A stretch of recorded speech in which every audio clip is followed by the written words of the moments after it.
On to the story now. Families of firefighters who died in the Bank of Lisbon fire in Johannesburg are still waiting for answers. The building, which housed Gauteng's health department, went up in flames 3 years ago. Findings of investigations into the deaths have not been made public. eNCA's Lindokuhle Xulu spoke to one of the widows and filed this report. The 23-story Bank of Lisbon building in Johannesburg was demolished in 2019. But the questions of what led to the death of 3 firefighters remains unanswered.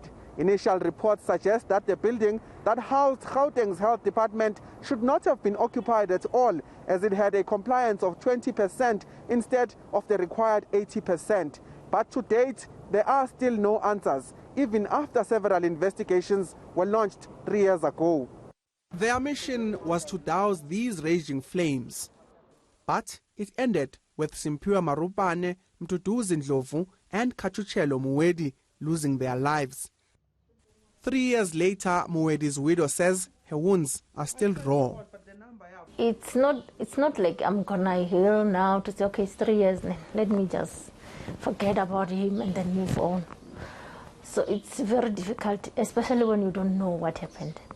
Muwedi says it was devastating to receive the news of her husband's death just 3 weeks after the birth of their second daughter. She says with every passing birthday, they are reminded of what happened. My kids are growing.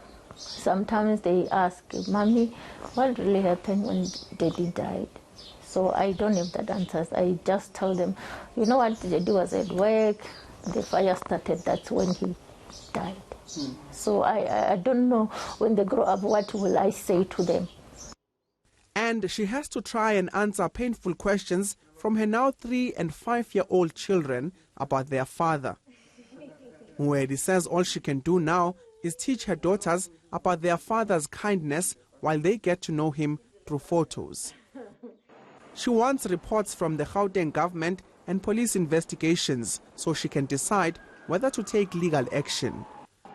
If I can hear that or maybe find closure. So I've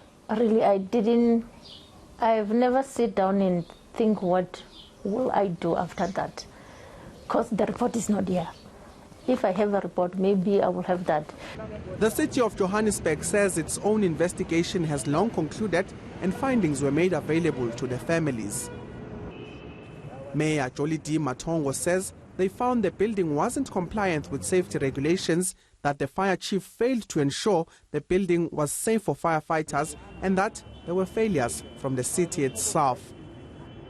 The city failed on its part to provide our officers with the equipment required to deal with such situations. So it's quite a regrettable situation, but that has now since been corrected. The equipment has been provided, including communication mechanisms for our officers on the ground. The mayor says building compliance in the city is now continuously being assessed to ensure such a tragedy never happens.